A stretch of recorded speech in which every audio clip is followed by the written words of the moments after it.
So Bhaskar Dutta এনে এজন YouTuber হয় যি ধনৰ বিনিময়ত গৈ তেওঁলোকে যিকোনো প্ৰমোচন চলায় আৰু টিএফএলৰ যুৱকজনৰ বহুকেইটা ভিডিঅ' তেওঁ আপলোড কৰিছে হয় আৰু যিটো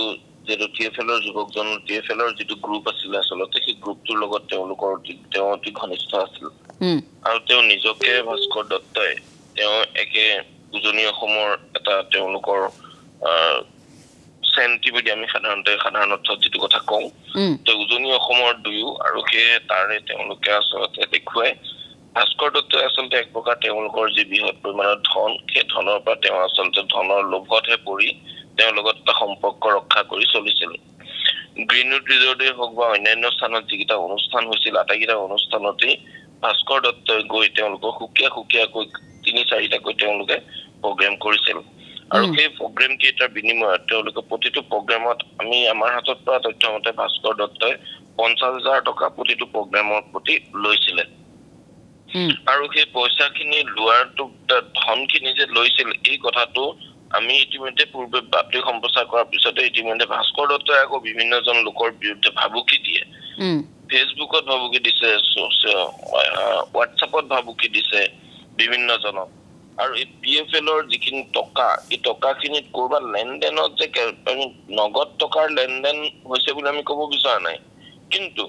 এই যিখিনি ধন আচলতে আহিলে স্বপ্ননীল দাসৰ ওচৰলৈ সেই ধনখিনিত যে জেং এটা আছে এইটো নিশ্চিত এইটো ১০০% নিশ্চিত যিটো স্বপ্ননীল দাসে ইমান তাৎক্ষণিকভাৱে যিখিনি ধন আহৰণ কৰিলে সেই ধনখিনিত যে কিবা এটা নহয় কিবা এটা জেং আছে এইটো এক প্ৰকাৰ নিশ্চিত গতিকে সেই গোটেই কথাটোত আৰু এই যে এনেধৰণে আচলতে প্ৰৰোচিত বা প্ৰবঞ্চিত কৰি একাংশ লোকক প্ৰবঞ্চিত কৰি একাংশ নিৰ্দিষ্ট প্লেটফৰ্মত নিৰ্দিষ্ট পদ্ধতিৰ মাজেৰে সকলো ইনভেষ্টৰক যাবলৈ কোৱাটো এটা অপৰাধ যে তেওঁলোকে এইফালে কৰিব লাগিব এনেকে কৰিব লাগিব এই কথাখিনি কোৱাটো অপৰাধ যদি এই ক্ষেত্ৰত তেওঁলোকে যিখিনি কাম কৰিলে তেওঁলোকে এনেদৰে গাইডলাইন দিব নোৱাৰে নীতি বহিৰ্ভূতভাৱে বহু কামেই কৰিছে তদন্তৰ খাতিৰত বহু কথা আমি এতিয়া নকওঁ কিন্তু লোভ দেখুৱাটো তেওঁলোকেতো সামাজিক মাধ্যমত এতিয়াও সেই ভিডিঅ'সমূহ আছে তেওঁলোকে কেনেকৈ তেওঁলোকৰ মূলধনটো কেনেকৈ ২-৩ মাহৰ ভিতৰতে ৩-৪ গুণ হৈ যাব এই কথাবোৰ তেওঁলোকে লোভ দেখুৱাইছিল যিবোৰ গাইডলাইনত নপৰে গতিকে সেইখিনি নীতিবহিৰ্ভূত কামটো তেওঁলোকে কৰিছিল আৰু কেৱল মাত্ৰ বিমল ফুকন মহন্ত ভাস্কৰ দত্তই নহয় আমি দেখিছিলোঁ স্বপ্ননীল দাসৰ সৈতে বহু তেনেধৰণে ইউটিউবাৰে সাক্ষাৎকাৰ গ্ৰহণ কৰিছিল আৰু বহু লোকক আচলতে সহজ সৰল লোকক আভুৱা ভাৰিবলৈ চেষ্টা কৰিছিল কিন্তু আৰু তাৰ পাছত বহু ভুক্তভোগীয়ে মুখো খুলিছে যে তেওঁলোকে কেনেধৰণৰ ভিডিঅ'সমূহ চাই ক'ত কেনেধৰণে ভিডিঅ' চাই ইনভেষ্ট কৰিছিল কেনেকৈ তেওঁলোকে এতিয়া সেই টকাবোৰ তেওঁলোকে হেৰুৱাবলগীয়া হ'ল এই কথাবোৰ কিন্তু ভুক্তভোগীয়ে কৈছে গতিকে কেৱল মাত্ৰ ভাস্কৰ দত্তই নে ভাস্কৰ দত্তৰ দৰে এনেকৈ এই প্ৰবঞ্চনাৰ সৈতে জড়িত হৈ বা প্ৰচাৰ কৰাত তেওঁলোকে যিসকলে টকাও সংগ্ৰহ কৰিছিল সেই প্ৰচাৰ মাধ্যমত জড়িত হৈ থকা আন সকলেও এই তদন্তৰ আওতালৈ এনেকৈ আহিবনে কোনোবা এটা কাম কৰিছে তাৰ বাবে পইচা দিছে পইচা দিয়াটো প্ৰমোচন কৰিছে সেইটো একো ডাঙৰ কথা নহয় সেইটো ভুল নহয় মই সেইটো যিটো আচলতে আইনৰ দৃষ্টিয়ে বিষয়টো যদি চোৱা যায় আইনৰ দৃষ্টিয়ে বিষয়টো চালে সেয়া কোনো নীতিগত অপৰাধ নহয় পেইড প্ৰমোচনটো কোনো ধৰণৰ অপৰাধ হ'ব নোৱাৰে কিন্তু ভাস্কৰ দত্ত আছিল আপুনি কিমান টকা প্ৰফিট হ'ল আপুনি কিমান টকা পালে আপুনি লাভত নে লোকচানত এনেদৰে যিখিনি মটিভেটেড কথা কৈছিল এইবিলাকৰ পৰা কৰবাত নহয় কৰবাত পেইড প্ৰমোচনৰ নামত তেওঁ আচলতে সেই বস্তুটো এটা বেলেগ দিশলৈ লৈ গৈছিল সেইটো সাধাৰণ প্ৰমোচন হৈ থকা নাই মানে গতিকে ইয়াত আইনৰ দৃষ্টিয়ে সেই কথাটো ভাস্কৰ দত্তই যিখিনি কথা মুখেৰে কৈ গৈছিল তাত তেওঁ প্ৰচাৰ কৰিবলৈ চেষ্টা কৰিছিল কৰবাত যেন ভাস্কৰ দত্তই সেই তেওঁলোকৰ হৈ কাৰোবাক প্ৰলোভন দিবলৈ প্ৰচেষ্টা কৰাটো তেওঁ আচলতে ভিডিঅ'বিলাকৰ পৰা প্ৰতিস্ফুট হয় সেয়েহে ভাস্কৰ দত্ত আজিৰ তাৰিখত অভিযুক্ত হ'ল কিন্তু ভাস্কৰ দত্তৰ দৰে দেখা যদি পাওঁ আমি বিভিন্নজন এনেদৰে ইউটিউবাৰক বিভিন্নজন ইউটিউবাৰে আচলতে এনেধৰণৰ লোকসকলক কৰিছে কিন্তু ভাস্কৰ দত্ত একিউজ কিয় হ'ল সেই কথাটোৰ স্পষ্ট উত্তৰ এটাই যে ভাস্কৰ দত্তই কোনো ধৰণৰ তেনেধৰণৰ যেতিয়া কাৰোবাৰ হৈ পেইড প্ৰমোচন কৰিব এগ্ৰিমেণ্ট হ'ব লাগে এটা নটাৰী এগ্ৰিমেণ্ট কৰি যে ইমানৰ বাবে ইমান টকাৰ বিনিময়ত আমাৰ এইকেইটা পেইড প্ৰমোচন হ'ব সেইটো এটা এগ্ৰিমেণ্ট নটাৰী হ'ব লাগিব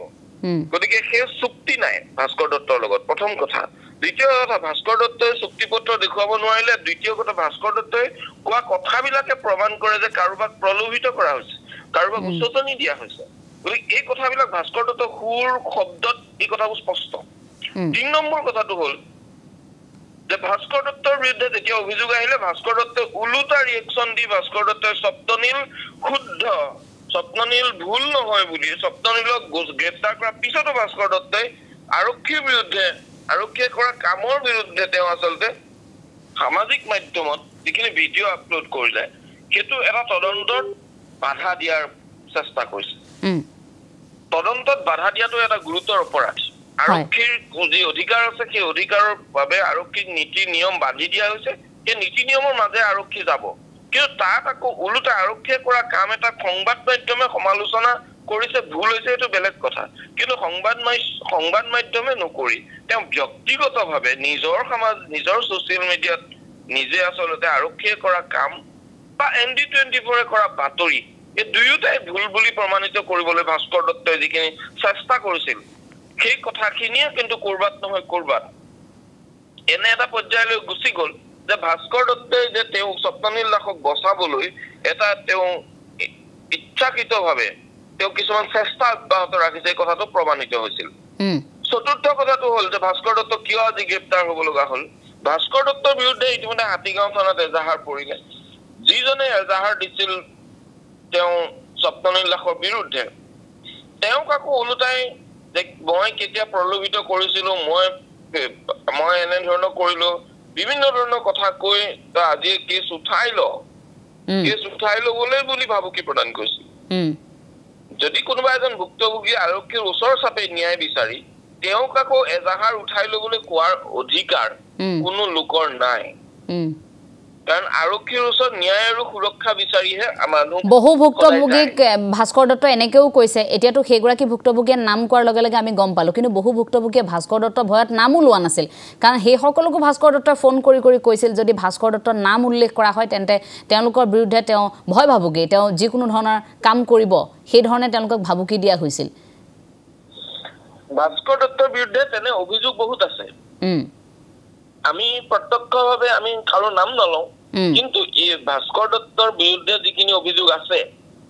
সেই অভিযোগসমূহৰ ভিতৰত দেখা গৈছে যে ভাস্কৰ দত্তই কাৰোবাক ভাবুকি দিয়া এজাহাৰ উঠাই ল'বলৈ দিয়া স্ক্ৰীনশ্বটো আমাৰ লগত আছে আমি সেইখিনি সময়ত আমি সেইখিনিও দিম ইতিমধ্যে তাৰ উপৰি ভাস্কৰ দত্তই আৰক্ষীয়ে কৰা কামক ভুল আৰু সমালোচনা কৰি সেয়া ভুল বুলি সমালোচনা কৰি সেই কাম বন্ধ কৰিবলৈ কোৱাটো এটা ডাঙৰ অপৰাধ গতিকে ইমানখিনি ন্যূনতম আইন আৰু ব্যৱস্থাপনাৰ যিখিনি সাধাৰণ জ্ঞান নথকা ভাস্কৰ দত্তই তেওঁ নিজকে ডাঙৰ ইউটিউবাৰ বুলি ভাবি হকে বিহকে কাম কৰি নিজৰ চাকৰিটো হেৰুৱালে এতিয়া আকৌ আৰক্ষীৰ জেৰালৈ আহিব লগা হৈছে তাতকৈ ডাঙৰ কথা ইতিমধ্যে জেৰাৰ কালতো ভাস্কৰ দত্তই কালি নিশা যেতিয়া জেৰা চলি আছিল ভাস্কৰ দত্তই তেতিয়াও কিন্তু নাও ঘূৰি যোৱাৰ পিছতো টিঙপা নমা নাই কালি কেনে ধৰণৰ মন্তব্য কৰিছিল সংবাদ মাধ্যমৰ সন্মুখত কিবা মন্তব্য কৰিছে নেকি ভাস্কৰ দত্তই সংবাদ মাধ্যমৰ আগৰ মন্তব্য নাই কৰা তেওঁ গুৰুত্বপূৰ্ণ একো কথা সংবাদ মাধ্যমৰ আগত কৰা নাই কিন্তু তেওঁ আজি এই দুৰৱস্থাৰ বাবে তেওঁ দায়ী সংবাদ মাধ্যমকে কৰিব বিচাৰিছে আৰু তেওঁ আৰক্ষীৰ জেৰা কালতো যে তেওঁ ধন লৈ মই এনে ধৰণৰ কাম কৰো সেই কথাটো তেওঁ স্বীকাৰ কৰিছে কিন্তু ধন লৈ এনে কাম কৰো বুলি স্বীকাৰ কৰিছে কিন্তু অতি ৰহস্যজনকভাৱে যে এগ্ৰিমেণ্টখন ক'ত আপুনি যে ধন যে কাৰোবাৰ পৰা লৈ এনেকে কাম কৰিছে তাৰ এগ্ৰিমেণ্ট ক'ত আছে কোনো এগ্ৰিমেণ্ট তেওঁ দেখুৱাব নোৱাৰিলে সেইখন আৰক্ষীয়ে তেতিয়া হাঁহি তেওঁক আচলতে সুধিছে যে আপুনি ধন কাৰোবাৰ পৰা লয় কিন্তু এগ্ৰিমেণ্ট পেপাৰ নাই আইনৰ দৃষ্টিৰে আচলতে এঞ্জেলা এইখিনিতে কথাটো ক'ব লাগিব যে যেতিয়া কাৰোবাৰ পৰা ধনৰ বিনিময় হয় বিনিময় হলে তাত এখন চুক্তি থাকিব লাগিব তাত এটা এগ্ৰিমেণ্ট হ'ব লাগিব এগ্ৰিমেণ্ট কাৰো লগত নোহোৱাকৈ কোনো ধনৰ লেনদেন এনেদৰে হ'ব নোৱাৰে যদিহে আপুনি বস্তুটো ক্ৰয় কৰা নাই বা এইটো খন্তেকীয়া বা দৈনন্দিন ক্ৰয় বিক্ৰয় সামগ্ৰী যদি নহয় যদি তাত কিবা চুক্তি আছে যদি তাত টার্মস এন্ড কন্ডিশন আছে তেতিয়াহলে তাত এখন লিখিত চুক্তি থাকিব লাগিব এটো আইনৰ নিয়ম কিন্তু ভাস্কৰ দত্তই যি খগৌৰম্বে সেই কথাটো কৈছে যে মই বহুতৰ পৰা পইচা লওঁ তেওঁ কাম কৰো আৰক্ষী খুলিলে যে আপুনি কাম কৰে টাৰ্মস এন্ড কন্ডিশন কি দিয়ে বা কি কথা থাকিব লাগে তাৰ চুক্তিপত্ৰ কোন এই চুক্তিপত্ৰ ভাস্কৰ দত্তই নাই বুলি স্বীকাৰ কৰিছে আমি ধন্যবাদ জনাইছো আপোনাক ন্যূনতম কথাখিনি নাজানে হয় সেইখিনি কথাও তেওঁ নাজানে কিন্তু অথচ তেওঁ সামাজিক মাধ্যমত তেনেকৈ ইমান কেইটা দিন প্ৰমোশনাল ভিডিঅ'সমূহ বনাই আছিল গতিকে সেই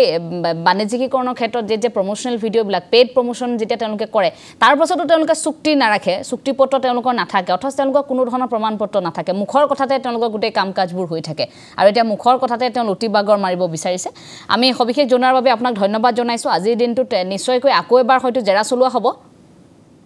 হয় পুনৰ জেৰা চলিব ভাস্কৰ দত্ত পুনৰ আসলে জেৰা চলিব তেওঁ কালি ঘৰত যেটো অভিযান চলিছে ঘৰৰ অভিযানত কি লাভ কৰিছে এতিয়া তাত সকলো তথ্য আসলে সংবাদ মাধ্যমক দিয়া হোৱা নাই ন্যূনতম কিছু তথ্য দিয়া হৈছে আৰু অধিক তেওঁৰ যেটো তেওঁৰ আসলতে ল্যাপটপ আৰু সেই ল্যাপটপ আৰু এটা টেব এইগিটাও ইতিমধ্যে জব্দ কৰিছে বুলি আমি জানিব পাৰিছো আৰু অন্যান্য সামগ্ৰী আৰক্ষীয়ে জব্দ কৰিছে হয় আমি ধন্যবাদ জনাইছো আপোনাক সবিশেষ জনোৱাৰ বাবে এ আছিল আমাৰ জ্যেষ্ঠ সাংবাদিক বিমল ভূষণ মহন্ত আমাক ইতিমধ্যে জনাইছে ভাস্কৰ দত্তৰ ক্ষেত্ৰত আজি আকৌ জেৰা চলোৱা হ'ব এগৰাকী ইউটিউবাৰ ভাস্কৰ দত্ত যিগৰাকী ইউটিউবাৰ ভাস্কৰ দত্তই তেওঁৰ নাম কোনোবাই ললে সেই সকলক ভয় ভাবুকি প্ৰদান কৰিছিল এজাহাৰ উঠাই লবলৈও তেওঁ কৈছিল সেই ধৰণৰ কথাবোৰো এটা ৰাজহুৱা হৈছে গতিকে ভাস্কৰ দত্তৰ বিৰুদ্ধে তেনে অভিযোগ আছে এগৰাকী ভাস্কৰ দত্তক এটা কেনে ধৰণে তেওঁৰ পৰা আৰু কি তথ্য আৰক্ষীয়ে লাভ কৰে সেইসমূহ লক্ষণীয় হ'ব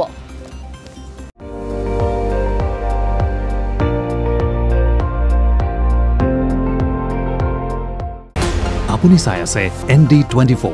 সৰ্বশ্ৰেষ্ঠ নহয় সৰ্বোত্তমৰ দৌৰ